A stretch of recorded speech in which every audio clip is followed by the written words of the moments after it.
여러분 안녕하십니까? 나 같으면 그렇게 안 해.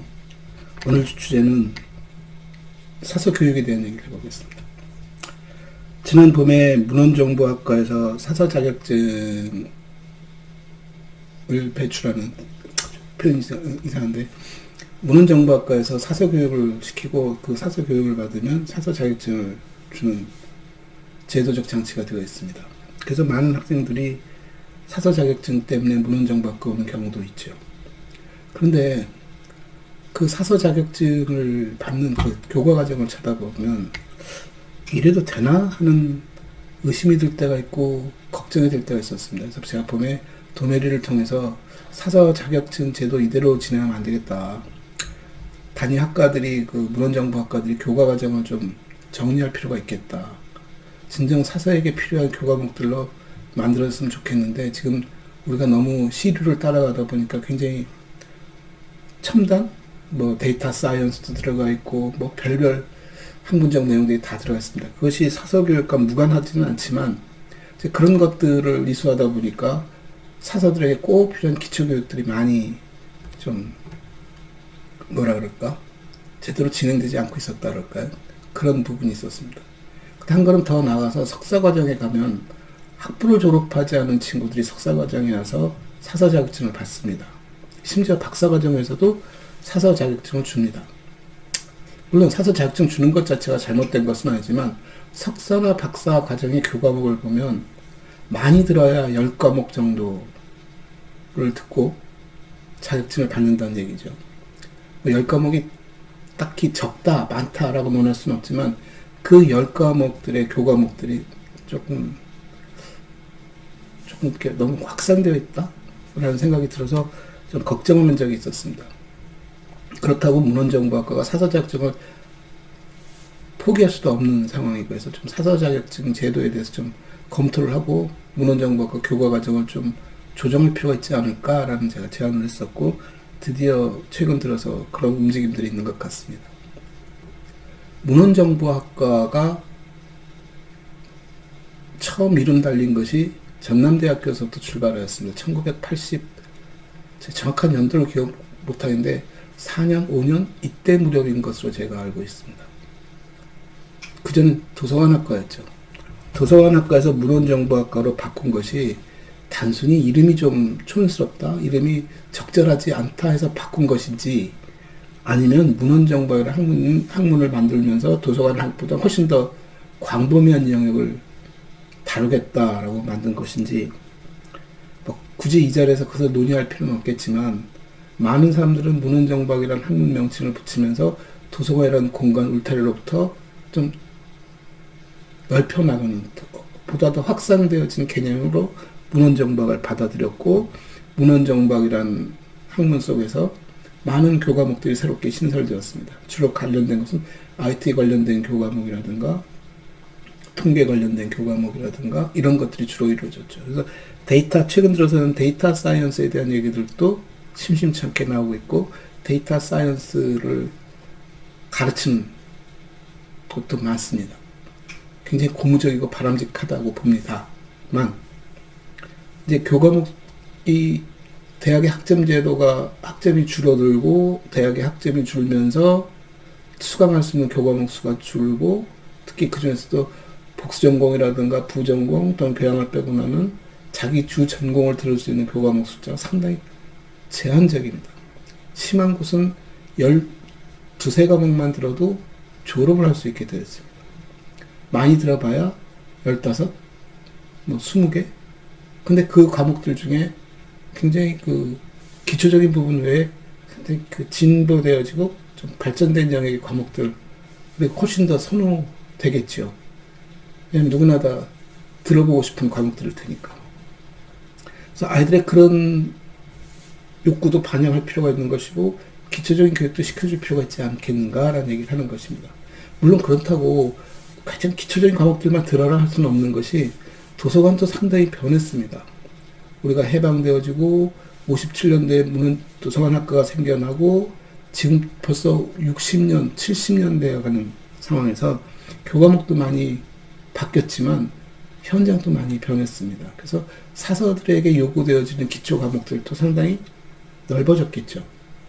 그럼에도 불구하고 과목들이 변해가고 있고 또 새로 신규 교수를 채용하는 과정에서도 담당하고 있는 교과목이나 그 사람의 그 전공 영역들이 굉장히 확장되어져 가는 것만은 사실인 것 같습니다. 그래서 문헌정보학이나 학문적 영역에서는 굉장히 바람직한 얘기일 수도 있지만 우리가 사서 자격증을 주는 한은 사서라는 직업에 대해서도 좀 고민해 볼 필요가 있다. 많은 아이들에게 지금 가끔 그런 얘기를 합니다. 꼭 사서가 되려 하지 마라. 우리 영역 나갈 때 참 많다. 라고 얘기를 해도 보통 웬만한 대학들의 특히 지방대학의 학생들은 8, 90%, 뭐 8, 90%라는 것도 그냥 좀 쉽게 잡아서 얘기지. 거의 99%가 사서를 선호하고 있습니다. 서울에 있는 일부 대학들이 이제 다른 영역으로 확장해 갈 수 있고 그런 영역에 나가는 친구들에게는 굉장히 다른 친구들 입장에서는 굉장히 부러운 일이겠죠. 좋은 일입니다. 근데 문제를 조금 어느 정도는 좀 가닥을 잡아야 하지 않을까? 그래서 저희 대학에서는 대학원에 전공을 하나 신설했습니다. 뭐 전공을 신설했다고 해서 문헌정보학이나 학문의 영역을 벗어나자는 얘기를 하는 것이 아니라 문헌정보학이라는 영역을 크게 이제 나눴죠. 사서 영역, 그러니까 사서 전공, 그 다음에 지식 서비스 전공으로 나눴습니다. 저희 서비스 디자인 영역을 키우기 위해서 지식 서비스와 사서 전공을 나누고 학부교 과목도 거기에 따라서 좀 확장해 가려는 지금 노력을 하고 있습니다. 학부에는 이미 독서지도라든가 뭐 기술계통의 교과목들이 좀 많이 들어있고 독서지도는 좀 표현이 이상하지만 전공인 듯 전공 아닌 같은 그런 교과목들로 구성되어 있습니다. 즉 사서가 독서지도 할 자격이 있느냐를 가끔 제가 반문하기도 합니다. 독서지도라는 교과목 자체는 굉장히 필요한 교과목이고 굉장히 중요한 영역임에도 불구하고 사서들이 몇몇 과목을 듣고 나가서 독서지도를 한다는 것도 제가 볼 때는 딱히 맞지는 않다라고 생각합니다. 그래서 독서지도라는 교과목에도 일부 뺏기고 기술교과목에도 일부 뺏기고 하다 보면 기초교과목들은 더군다나 전공 필수라는 영역들이 없어지면서 기초교과목들이 상당히 좀 불완전해졌죠. 수강하지 않는 친구들도 생기게 되는 거죠. 그래서 이런 부분을 바로잡을 필요가 있지 않을까 하는 생각을 가져봅니다. 그래서 3학년까지는 전공에 좀 치중하고 학부 같은 경우는 소위 말해서 사서에 관련된 교과목에 집중적으로 과목 배정을 하고 3학년 2학기도 좀 빠릅니다만 3학년 2학기서부터 4학년 1학기, 2학기 동안은 그것이 좀 어드밴스 되어져. 아까 말한 지식 서비스라든가 독서 지도라든가 아니면 뭐 사서 심화라든가 이렇게 나눠서 좀 가르쳤으면 하는 이제 바람이 있습니다. 그게 제가 생각하고 있는 학부에 대한 얘기고 석사는 두 트랙으로 받았으면 하는 바람입니다. 하나는 학부 전공을 하지 않은 친구들에게는 사서 전공이 필요하기 때문에 순수하게 사서 전공 트랙을 하나 만들고 그 다음 문헌 정보학을 한 친구에게는 좀 더 진보되어진 문헌 정보학을 하기 위해서 지식 서비스 트랙을 가졌으면 하는 바람입니다. 아이러니하게도 대학원에는 문헌 정보학 출신들이 거의 오지 않습니다. 오지 않는 이유는 이미 학부에서 사서 자격증을 받았기 때문에 굳이 학문으로 문헌 정보학을 받아들일 준비가 되어 있지 않다는 것이죠. 그 얘기는 학부 교육이 너무 기술 교육에 치중되어 있고 문헌 정보학을 하겠다는 친구들의 대부분이 사서가 되겠다는 생각을 갖고 있고 그 기술 교육에 안주하기 때문에 굳이 석사를 할 필요가 없다는 것이죠. 그러다 보니 교과목들은 선생님들 입장에서는 다양한 교과목을 열고 다양하게 가르치고 싶고 학생들은 학부 배경이 없는 친구들이라서 사서 자격증을 필요로 하고 그러다 보니 학부보다 더 심각한 문제가 발생한 것이 이 친구들에게 기초 과목에 대한 교육은 거의 부실한 상태에서 다른 진화되어진 교육들을 시키고 있다는 거죠. 그래서 IT 관련이라든가 데이터 관련이라든가 통계 관련이라든가 이런 교과목들이 늘어나면서 학생들도 그 과목을 선호하고 그렇게 해서 석사 학위를 받고 나면 사서 자격증이 주어집니다. 심각하다고 생각합니다. 더 심각한 것은 학부도 석사도 하지 않은 사람들이 박사과정에 들어와서 몇몇 과목을 추가로 이수하면서 사사 자격증을 받습니다. 뭐 그렇게 많은 케이스는 아니지만 그래도 제도적으로는 열려있다는 얘기죠. 그래서 제 개인적인 의견은 학부를 졸업할 친구에게는 사서 자격증을 부여하되 사서 자격증을 받기 위한 가장 기초적인 과목을 최소 24학점 내지는 30학점 제시해 줬으면 좋겠다는 얘기를 하는 것이고, 그 30학점 내에는 그 독서지도 영역을 좀 일부 넣어서, 그러니까 독서지도를 완벽하게 해결할 수는 없지만 가장 기초적으로 사서들이 독서지도를 공부하는 이유는 제 개인적인 생각입니다만, 사서들에게 독서지도를 맡기자는 의도보다는 사서들이 사람들의 일반 이용자들, 학생이 되었던 성인이 되었던 일반 이용자들의 독서 지도를 위한 플랜을, 계획을 세울 수 있고 그 플랜을 통해서 독서 지도를 수행할 수 있는 전문가와 소통할 수 있는 정도의 영역이었으면 좋겠다는 게 제 개인적인 생각입니다. 그래서 독서 지도 교과목을 많이 만들 필요는 없다고 생각합니다. 제가 말씀드리는 것은 사서 자격을 얻기 위한 필수 과목 영역을 얘기하는 것이고, 그 다음에는 이제 사서와 관련된 교과목들이고, 이 교과목 안에는 관장으로서의 업무, 즉 조직을 운영하는 그런 부분에 대한 과목들도 들어갔으면 하는 내용이 하나 있는 것이고, 그 다음에 필요한 것들이 이제 그 가장 우리가 기초적인 것들, 장서와 관련되고, 소위 이제 멀티미디어가 되면서 장서의 개념 좀 확장된 개념에 있어서 자원 관리를 어떻게 하는가에 대한 얘기들이 좀 포함되었으면 하는 욕심입니다. 그렇게 해서 3학년까지 필수 소위 기초 교과목들, 사서 자격을 얻는데 필요한 교과목을 다 이수하고 나면 4학년 때부터는, 3학년 2학기에서는 4학년 때부터는 아까 말씀드린 지식 서비스에 대한 얘기라든가, 독서 지도에 대한 얘기라든가, 데이터 사이언스에 대한 얘기라든가, 통계 분석에 대한 얘기를 한다든가, 이런 식으로 조금 더 확장되어져서 전문화되어질 수 있는 영역의 좀 기본적인 부분들을 가르치면 어쩔까라는 생각을 합니다. 그렇게 가르치고 나면 이 친구들이 대학원에 진학할 수 있는 가능성도 생깁니다. 그리고 사서로 가더라도 조금 더 외부와 소통할 수 있는 힘이 생기고, 외부와 다른 전문가들과 얘기를 나눌 수 있는 최소한의 입지는 갖지 않을까라고 보는 것이죠. 그 석사 과정에서는 학부 출신이 아닌, 학부에서 사서 자격증을 갖지 못한 친구들이 진학했을 때 이 친구들은 크게 둘로 나눠볼 수 있습니다. 소위 제 개인적으로는 받아들이기 쉽지 않은 얘기지만, 소위 그 도서관계에 굉장히 회자되고 있는 주제 전문 부분에 대한 얘기를 할까 합니다. 주제 전문 사서가 자기가 그런 주제를 가졌다고 해서 그 주제 전문가라는 뜻은 아니라고 봅니다. 그러니까 주제 전문이라기보다 주제 전담 사서라는 말이 훨씬 맞겠죠. 필요하다고 봅니다. 특히 대학 도서관 같은 경우는 특정 영역을 담당하는 사서들이 필요하겠죠.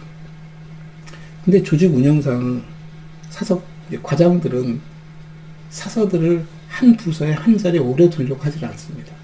그리고 행정 조직에 대한 어떤 그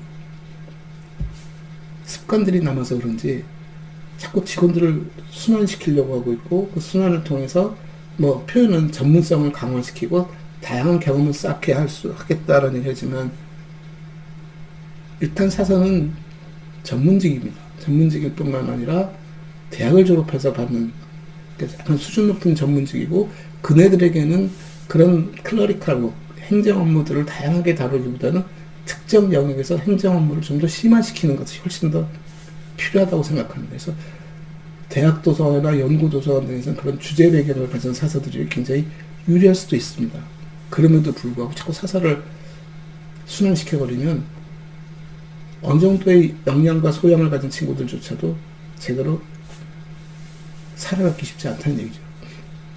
그래서 그런 맥락에서 대학원의 사서 자격증을 얻기 위해서 온 친구들에게는 두 가지의 트랙을 만들었으면 합니다. 하나는 그냥 순수한 사서로서 학부를 나온 친구들과 유사한 맥락에서 사서로서 교육을 받는 것이 하나 있는 것이고, 하나는 요즘 대학에 융합전공이라는 것이 많이 생겨나고 있는데, 융합전공은 두 개의 전공을 서로 융합해서 필요에 따라서 만들어서 운영하는 것을 말합니다. 그래서 사서들에게 자기 백그라운드가 인문학인지 사회과학인지 자연과학인지, 자연과학도 몇 개쯤 세분화된 영역으로 나눠서 그 영역에 대해서 전문성을 좀 더 부여하려면 그쪽 담당하고 있는 학과의 교수들과 협업을 통해서 그 배경을 가진 친구들이 입학했을 때 얘기합니다.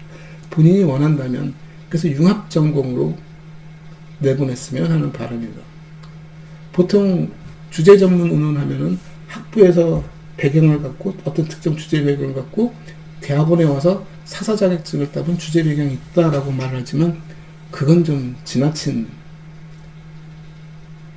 좀 비약인 것 같고, 최소한 그래도 석사 과정 정도에서 소통을 할 수 있는 정도의 그 역량을 가져야 하지 않을까? 그래서 그쪽 영역의 사람들과 대화도 하고 수업도 같이 들고 그 분위기도 좀 느끼고, 그래서 그런 기회가 있었으면 좋겠다라는 생각에서 융합전공에서 인문학을 하는 친구 같으면 뭐 어학계열 또는 문학계열 쪽의 어떤 학과, 그 영문과가 되었던 국문과가 되었던 뭐 특정 학과가 되었던 철학과가 되었던 그 학과 교수와 협업해서 그쪽 교과목들을 좀 체계적으로 듣고 문헌정보학 교과목도 듣고 대신 졸업 학점수를 조금 늘려야겠죠.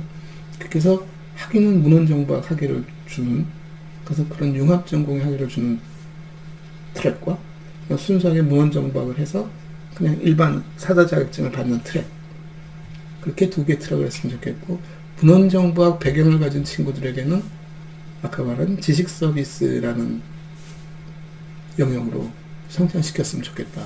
지식 서비스에는 그 지식 시스템, 지식 서비스 시스템을 설계하고 기획하는 일과, 그래서 좀 새로운 정보 자원들, 아까 말한 데이터 사이언스 쪽 영역의 일들을 좀 더 강화시켜주는 부분들, 또는 도서관에서 좀 더 하이 클래스의 업무를 볼 수 있는 그런 경영 매니지먼트에 관련된 것을 좀 심화시켜주는 일들, 아니면 이제 여기서 이제 한 개 좀 다 독립된 트랙으로, 아니면 사서 트랙에서 하나를 더 만들든,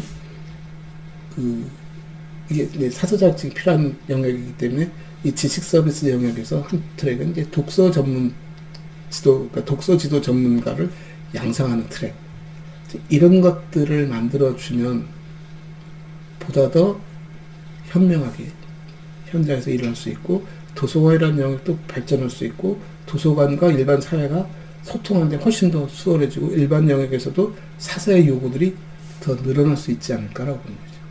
그리고 박사과정은 순수하게 학문적 영역에서 풀어가는 겁니다. 전공 영역을 굳이 나누지 않고 전 영역에서 학문적인 자기 성취를 만들어가는 부분으로 우리가 만들면 좋지 않을까? 라는 생각을 해봤습니다.